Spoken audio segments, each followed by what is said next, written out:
vietā. Jā, domāju, šodien būs ļoti interesanti paskatīties. Protams, latvieši cīnīsies par medaļām, es domāju. Un, tieši, kas būs ļoti interesanti, ir austriešu vācieši, jo vāciešiem patīk Sigulda, bet austrieši, kāda viņiem ir bijis dominants šajā sezonā un kādas viņiem ir attiecības ar Siguldas trasu, tā teikt. Es domāju, būs ļoti interesanti un skatīsimies. Te mums arī ir kāds pasūtījums Siguldas trasi grafikā. Kungi, kā vienīgie, kam arī sportā startē no pašas augšas, sanāk 16 virāžu, ātrumi lielāki.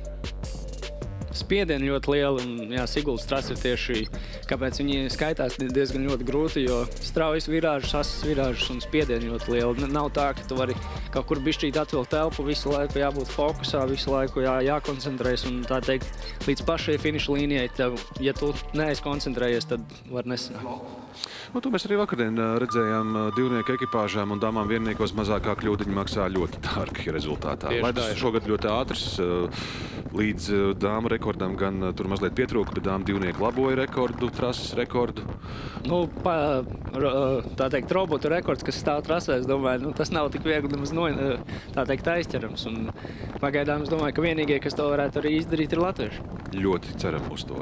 Šobrīd mēs no braucēju skatu punktu izbraucam Siguldas trasi. Trases starta rekords pieder Johannesam Ludvigam no tālā 2014. gada janvāra un ir 4,54 savukārt trases. Kopējais rekords ir Kristeram Aparjodam no pagājušās sezonas izskaņas, no noslēdzošā pasaules kausa posma šeit, kad Kristers trasi veica 47,49 sekundēs. Jā, aizvakar stiprāko grupas braucienā Kristers Aparjods veica braucienu 47,56, kas īstenībā nav nemaz tik ļoti tālu, tā kā ir visas iespējas arī šodien nolabot.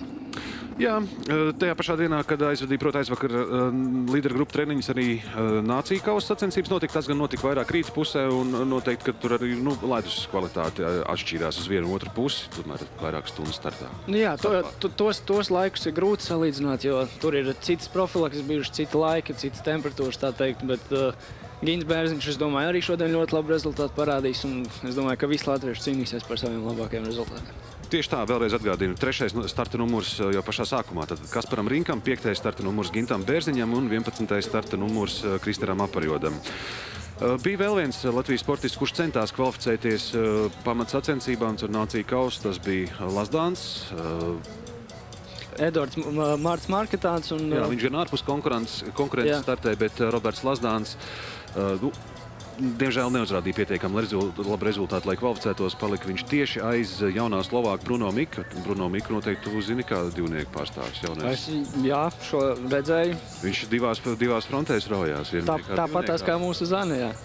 Bet par Lazdānu tas ir juniors, tas ir jaunietis juniors, kas ir pievienojies. Un es domāju, ka tas vien, ka viņš mēģina cīnīties un darīt, tas jau ir labi. Un tā teikt, nākotnē, es domāju, ka noteikti parādīsies vēl.